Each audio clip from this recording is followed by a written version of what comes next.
Good Boy, a player starter quest or one-shot game. The planks are refreshingly cold upon your chin. As you awake you wonder if you were always this hairy. The ship rocks a bit, wood creaks. The smell of mold permeates the lower deck. You approach the door to the mid-deck and see the scratches upon it. You lift your paw and dig into the wood as you have for the last 600 days or so. You can smell the approach before the footsteps arrive. Salt and squid, lavender and sage. You long ago stopped looking him in the face. When the door is opened you dash up some stairs, rounding the corner in the mid-deck and rushing up the next flight. The cluttered deck of the ship is not your favorite place to be, but the master has set up a place for you to relieve yourself.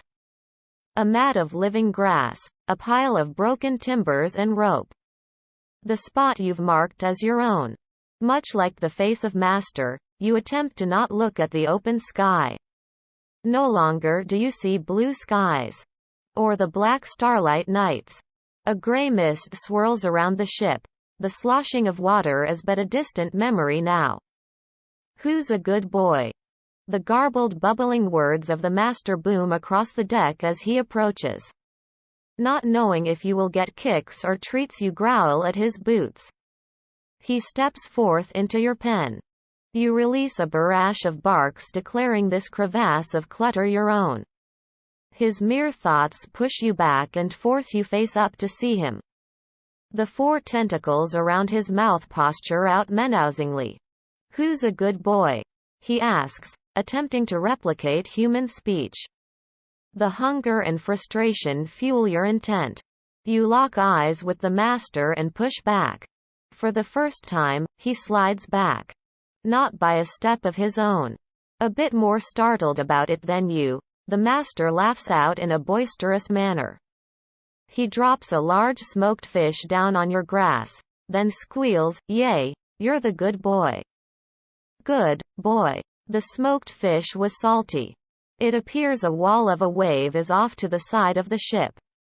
The crest of the wave obscured by the gray mist, no sound. No sea spray. The ship lurches toward the wave. The master calmly orders the frantic crew about. His back still to you, his thoughts summon you. Looking over the edge of the ship, it sails across no ocean. The crew has traversed the astral plane in search of this standing wave. It stands as a border to another dimension. The point of your origin. You want off this ship as much as I. The master takes a knee at you. Pulls a silk cloth from his pocket, rubs it upon your nose. The master opens your mind like a book. Reading the scent from your perception, placing the impression of an elf's face along the association of that scent. Find him. The master lifts you by the scruff, make him open the door. Seaweed surrounds you as he wills it. Do this, then your true form I will return to you. Boy. He allows you a glimpse of your memory. A reminder you weren't always dog. The seaweed forms a pod around you. The master forms a spell and casts you overboard. Crashing into the wave wall, the border accepts you as part of this realm. The green translucent pod is thin enough to see the stars. Expecting to bob up in waves, instead you tumble across the sky. The view switches from sun to black starfield to a blue ball of a body. You slowly orbit the planet, getting closer. 3 continents dot the body, islands unto themselves. As you drop closer, steam fills the pod, it warms up. The rustling of the vines soon escalates into crackling of fire.